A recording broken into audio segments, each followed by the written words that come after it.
안녕하십니까. 이어서 원주권 뉴스입니다. 지난 9일을 마지막으로 원주에서는 열흘째 코로나19 신규 확진자가 나오지 않고 있습니다. 현재 원주의 누적 확진자는 117명으로 이 중 9명이 병원에서 치료를 받고 있고 108명은 퇴원했습니다. 어제 하루 원주 지역 선별진료소에서는 69명이 진단검사를 받아 전원 음성 판정을 받았고 자가격리자는 177명입니다. 도내에서도 지난 14일 횡성 세 번째 확진자 이후 추가 환자가 발생하지 않으면서 누적 확진자는 217명을 유지하고 있습니다. 원주 지역 어린이집이 다음 주부터 정상 운영에 들어갑니다. 원주시는 지난달 21일부터 어린이집에 내렸던 휴원 권고 조치를 오는 21일자로 해제한다고 밝혔습니다. 하지만 방역 지침에 따라 발열 체크와 외부인 출입 자제, 시설 소독 등의 만전을 기할 것을 주문했습니다. 한편 개원 이후에도 감염 우려로 가정에서 돌보는 경우에도 출석이 인정돼 어린이집 보육료를 지원받을 수 있습니다.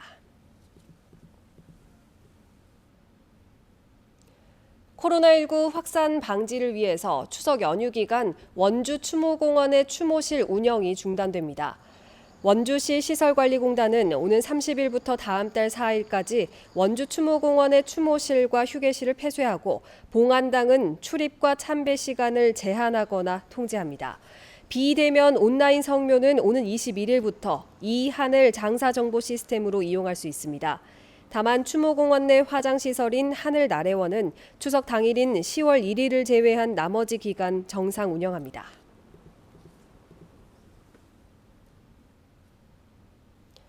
국가 균형 발전을 위한 정부 정책 기조에 맞춰서 강원도의 미래 발전 전략을 모색하는 토론회가 원주에서 열렸습니다.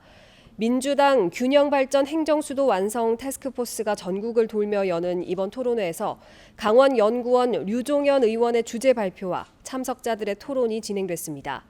특히 강원도를 북방 평화 경제를 선도하는 특별 광역권으로 설정하는 방안과 원주 혁신 기업 도시를 활용한 발전 방안 등을 집중적으로 논의했습니다.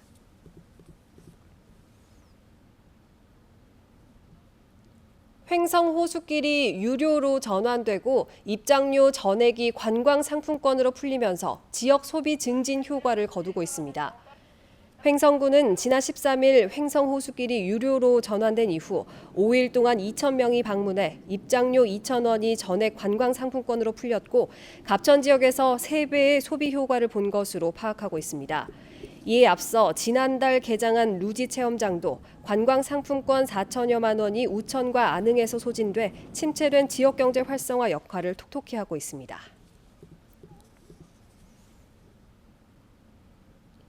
국토교통부 주관 드론 택배 배송 시연회에 내일 영월을 기반으로 한 드론 개발업체 3곳이 참여합니다.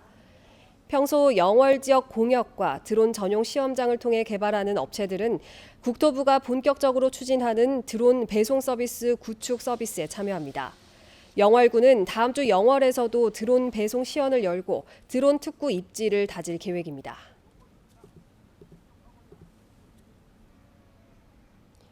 평창군이 농산물 판로 확대를 위해서 파리바게트, 베스킨라빈스 등 40여 개 브랜드 매장 6,500개를 운영하고 있는 SPC 그룹과 업무 협약을 체결했습니다.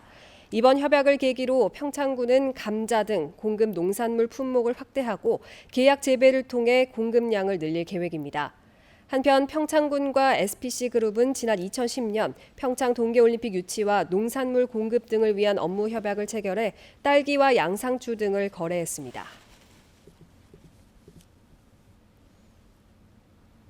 법원에서 앞으로 구속영장 발부 결과에 대해 담당 변호사에게 곧바로 통지하는 제도를 시행합니다.